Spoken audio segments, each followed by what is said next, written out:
Okay, so this is going to be part 2 of From Worker to Woman, From Worker to Wife. Okay, and we're coming from the book of Ruth. You can go back and watch part 1 because that should be already posted by now because it's literally posting as I'm speaking. But this is going to be part 2. So we're coming from the 3rd chapter of Ruth, right? And I'm going to start at verse 10. And this is after midnight. Boaz wakes up startled, surprised, right? And we're going to go back a little bit too, because I'm going to try to hit every nugget that the Lord had me speak to my sister in Christ today. And I'm going to try to remember everything because it was a lot.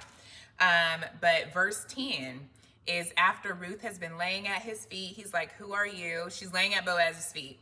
He's like, "Who are you?" She introduces herself, even though he already knew who she was. He just didn't recognize her. Okay, go catch part 1. But it says here in verse 10, and this is after she says, "I am Ruth, your maidservant." And she says, "Take your maidservant under your wing, for you are a close relative," right? Then he says, "Blessed are you of the Lord, my daughter, for you have shown more kindness at the end than at the beginning, in that you did not go after young men, rather rich or poor. And now, my daughter, I will do for you all the rest, for all the people of the town know that you are a virtuous woman." Boaz went from saying, "Who are you?" to telling her exactly who she is, identity-wise, right? Purpose-wise. She identified herself by name, but he identified her by calling and the blessings that God has placed over her life. He identified her in purpose, right? So catch this.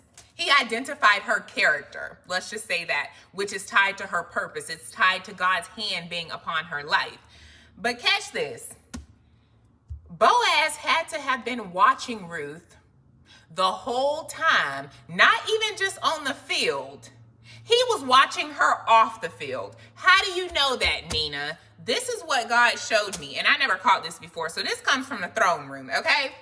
He says, "You did not go after young men, whether rich or poor or rich." How you know who she was going after, Boaz?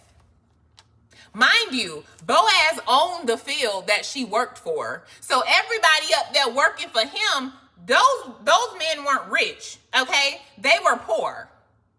You're working for Boaz. So if you're in the field, mind you, there were women and men in the field that she worked for, which was Boaz's field. Those men in that field were not rich. Hence, they were working for Boaz, which lets us know that they weren't rich. So he's telling her that he knows that she never went after young men, whether rich or poor. How do you know that? He was watching her outside of the field.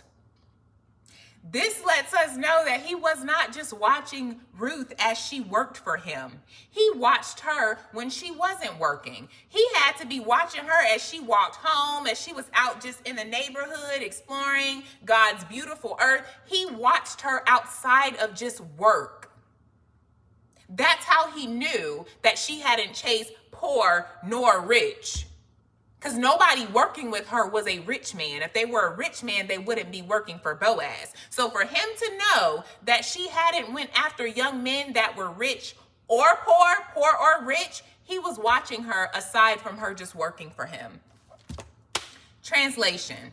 God is saying a lot of you guys have eyes on you.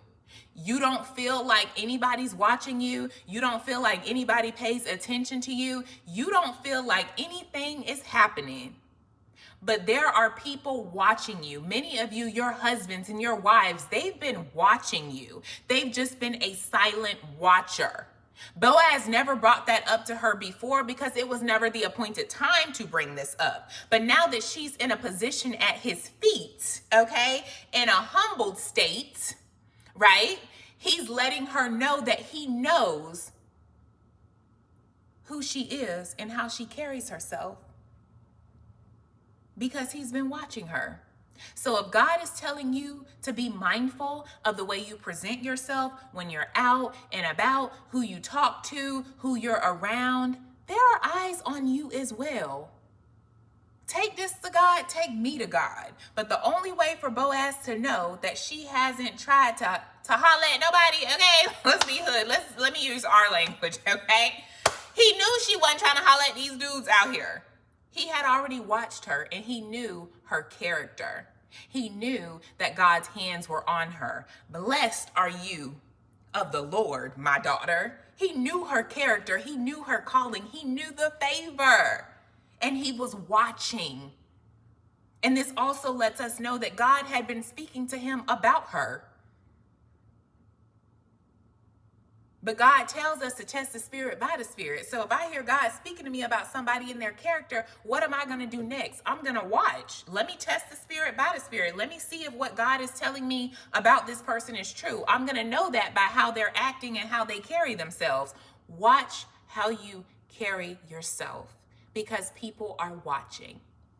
Stay tuned for part 3.